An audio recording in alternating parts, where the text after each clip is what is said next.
Here we go. To say the first half of the season has been emotional would be a huge understatement. Getting hurt when you feel like you have the best team you've ever had was a soul-crushing moment for me. Then to learn it's not 3 or 4 weeks, but 10 is another blow. And through it all, you have a tremendous amount of guilt on having let your teammates, fans, and organization down. After all, they were depending on you to bring them a championship. That's what quarterbacks are supposed to do. That's how we're judged. I loved that. I still do. But then here you are, sidelined without any real ability to help your teammates win on the field. That's when you're forced to come face to face with what's happening. Seasons are fleeting, games become more precious, chances for success diminish. Your potential successor has arrived, injured 2 years in a row, and now in the mid-30s. The press is whispering, everyone has doubts. You've spent your career working to get here. Now we have to start all over. You almost feel like an outsider. The coaches are sympathetic, but they still have to coach, and you're not there. It's a dark place. Probably the darkest it's ever been.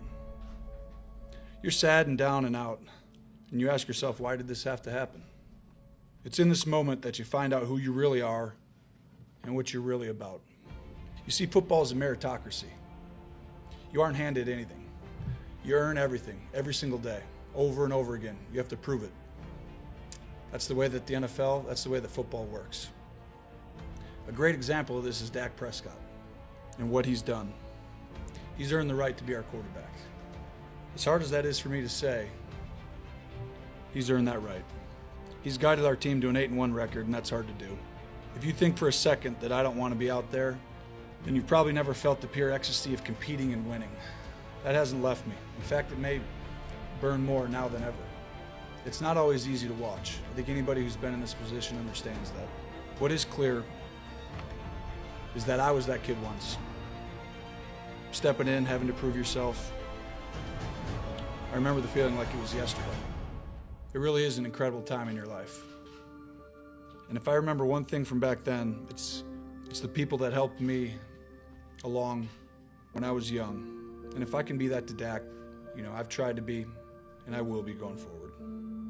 I think you all know something magical is happening to our team.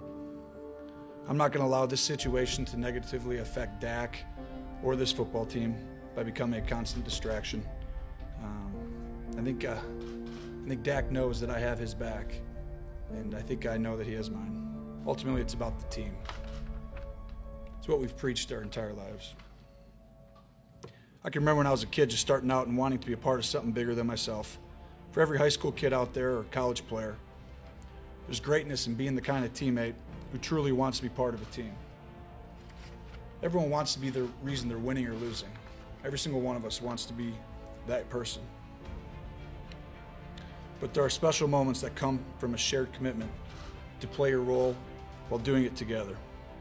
That's what you'll remember. Not your stats or your prestige, but the relationships and the achievement that you created through a group. It's hard to do, but there's great joy in that. And all the while, your desire burns to be the best you've ever been. You can be both. I figured that out in this process. It's what separates sports from everything else. It's why we love it. It's why we trust it. It's why I still want to play and compete. Lastly, I just want to leave you with something I've learned in this process as well. I feel like we all have two battles or two enemies going on. One with the man across from you. The second is with the man inside of you. I think once you control the one inside of you, the one across from you really doesn't matter. And I think that's what we're all trying to do. Thank you, guys. Appreciate it.